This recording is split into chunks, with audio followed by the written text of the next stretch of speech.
Welcome back. Well, remember last week, Mike Pence's plane slid off the runway at LaGuardia Airport while landing during heavy rain, putting the spotlight on an airport that has come under intense bipartisan criticism.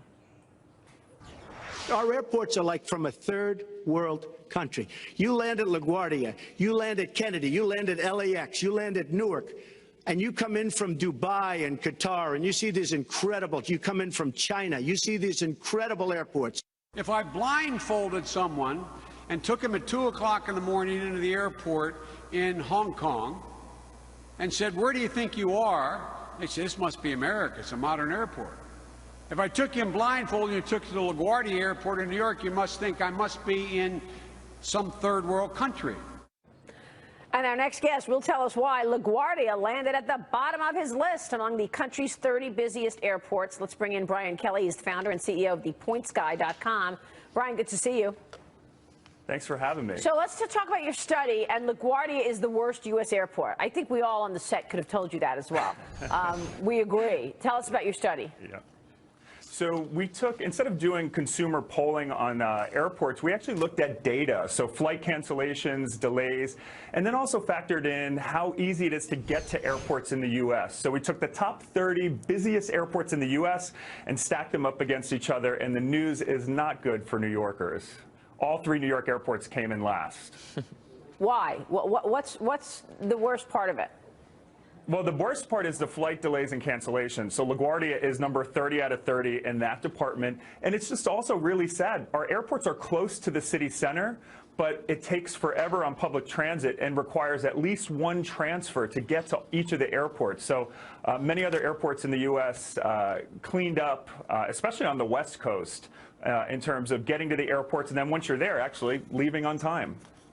But Brian, it's Dagen McDowell, but in terms of the flight delays and managing that aspect of the New York airports, is not much that the airports themselves can do about it, as it's just the heavy level of traffic and the very tight airspace in and around the greater New York area.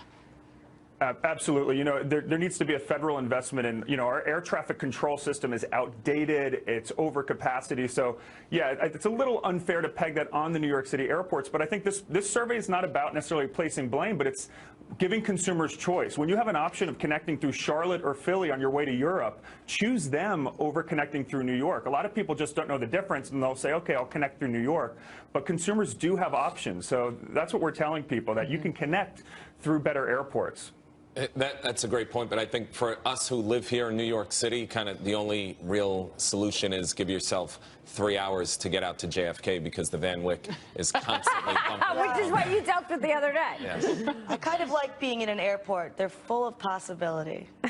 But getting there is a nightmare. What are the possibilities? The airport club?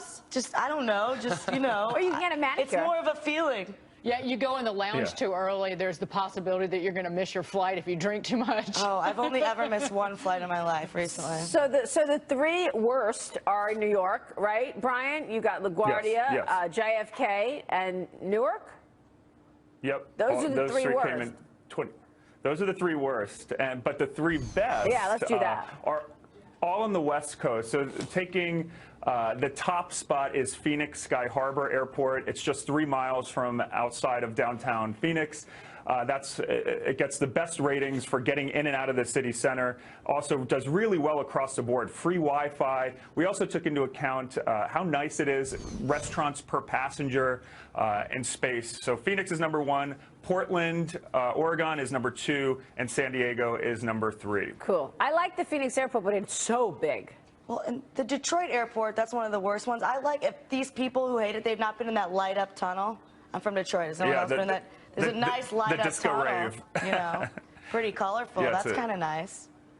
You know what? I'll take that into account for next year's survey. But with 5 days before Election Day, any tips for Election Day travelers, Brian?